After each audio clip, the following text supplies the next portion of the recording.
We divide 328 by 5 in long division method. 5 times 6 is 30.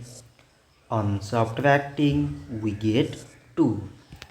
So now we put down this 8 and it is 28. 5 times 5 is 25. On subtracting we get 3.